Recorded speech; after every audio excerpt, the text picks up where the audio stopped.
Ladies and gentlemen, good morning and welcome to Gashis Kaman TV, the Tourist Man Black Africa. David Murathe last week made a controversial statement. He opined that William Samoei Ruto will be lucky to finish his first term. And this statement caught my attention. And David Murathe was criticized by UDA Brigade. But I've taken time to look at the deeper meaning of this statement. Was David Murathe right? Je, maneno aliyasema yana mashiko? Je, maneno ambayo aliyasema ni ya kuaminika? Ni ya kweli? Yanaweza yakawa huo ndio ukweli? In this video, I want to show you 6 possibilities that can lead to Murathe's prophecy.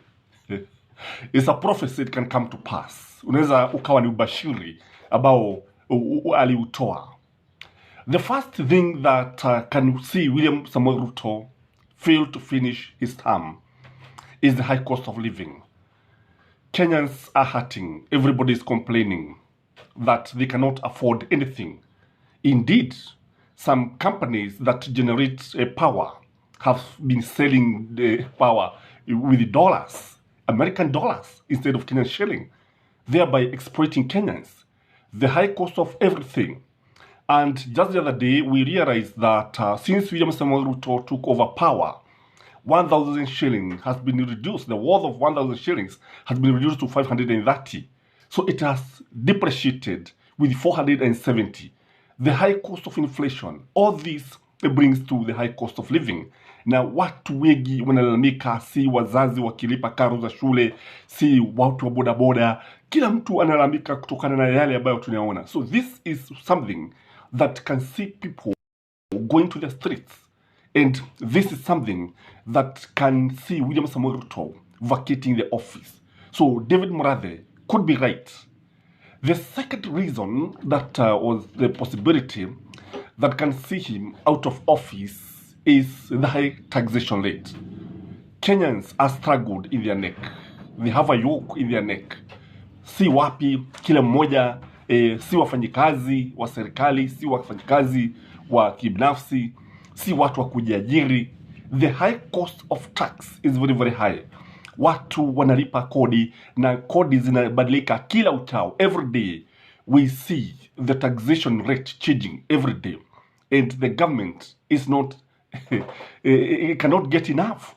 Indeed, the appetite for tax is shocking. The appetite with which the government is taxing Kenyans can actually see people losing their temper. In fact, just like an electric, there's that law of elasticity, that if an elastic pin or whatever is stretched, a time comes when you reach the limit and you cannot be able to stretch it any further. So it has to break. And this is where Kenyans are. So this taxation can actually see William Samoei Ruto out of office. People can come to the street. Already, Raila Amolo Odinga is taking advantage of this and is telling Kenyans to rally behind him. And William Samoei Ruto is being seen as somebody who is betraying the hustlers, somebody who is betraying the nation, who is merciless, who doesn't care about the cost of living and the taxation. The other thing that can see him out of office is Azimio-led mass action. These mass actions, if for instance they spread in all countries, in all counties, all major towns, I believe the country will be ungovernable. And yesterday we saw Raila Amolo Odinga and his Azimio brigade giving William Samoei Ruto 48 hours about the dialogue talk. That he has to get serious. And if nothing is worth talking about now, if they don't take this seriously, because Azimio is saying that William Samoei Ruto is not serious with the talk. If he continues the way he is continuing, I can tell you, this Raila Amolo Odinga will go back to the mass action. And you see, lazima jambo hili liwe na mwisho. Watu wenzi kuwa wanaandamana kila uchao. And these mass actions can bring things that have never been seen in this country. What if Raila is, for instance, harmed or in an unlikely scenario, he is eliminated? You know, it can happen because we have seen people talking about it. If it happens, what would happen? I believe if it happens, something is likely to lead to something. So in case the demonstrations continues, what is likely to happen is that we are likely to see the end of the game, and he can go out of office because these mass actions are very, very, very dangerous to any government. The other thing that can see William Samoei Ruto out of office is the international community. The pressure on the international community can see William Samoei Ruto resigning. They can force him to resign because I believe he was imposed by the Western nations. I believe that yeyote ambaye alikwambia kalia kiti hiki anaweza kukwambia kiamkie hiki kiti. Mpe mtu ambaye alifaa kuwa kiongozi wa nchi. And when you look at the way things are, you realize that the international community is being very hard on William Samoei Ruto. They are complaining about the way he's governing the country. They are complaining about the way he's handling the mass action. They are complaining about everything. So I can tell you that the pressure on international community can see him out of office. Last but not least, the impeachment. What is happening is that there is impending, there's a looming rebellion in Kenya Kwanza. Truth be told. And there's a lot of dissatisfaction in Kenya Kwanza. For instance, if you look at politicians from Kenya, they're not talking. Majority of them are silent. Majority of them are watching William Samoei Ruto at a distance. Majority of them are not defending William Samoei Ruto's government. There is a lot of dissatisfaction. If you look at Musalia Mudavadi, his part of the bargain has not been fulfilled. And Mudavadi and Wetangula walisema kwamba walikuwa wameahidiwa kwamba wangepata theluthi moja 30%, asilimia 30 ya serikali. When it comes to appointment, when it comes to the cabinet, when it comes to jobs, when it comes to everything, it did not come to pass. So this dissatisfaction can tear Kenya Kwanza down the middle. And I believe it's just a matter of time. There's a lot of disquiet. There is dissatisfaction in Kenya Kwanza. Kuna ile hali ya kutoelewana. Kuna ile hali ya kulalamika chini ya maji. And you see, people cannot hide throughout. So, what if now, UDA now, joins hands with Azimio? What if they join hands with Azimio?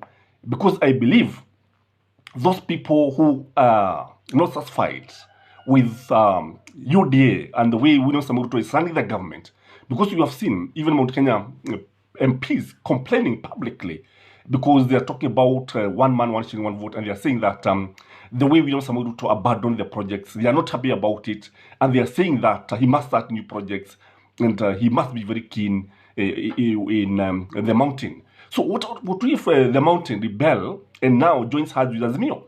And then an impeachment motion is brought in the morning. I can tell you it can pass in the morning. I can tell you it can pass without much resistance. I can tell you William Samoei Ruto will be forced to resign and Rigathi Gachagua would take over, complete the remaining term, and it will be counted as one term. And that way, William Samoei Ruto will be hounded out of office. So when you see David Murathe saying these things, it's because, you know, David Murathe has been in government for long. David Murathe knows how statecraft goes about.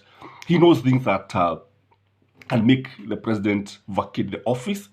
And when you look at the burden that is on William Samoei Ruto, you see he's carrying a heavy burden.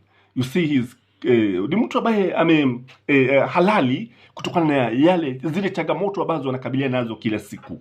So it is these challenges, changamoto hizi zinaweza kumfanya atoroke kwenye ofisi. If, for instance, you saw in Britain, the Prime Minister, I think, resigned, and he's not the first one. Several Prime Ministers in Britain have resigned. Though people say that William Samoei Ruto cannot resign, But when you look at those possibilities, they can make him to resign. Nothing is impossible in this country. Anything is possible in politics. So what should he do? He should bring the cost of living down.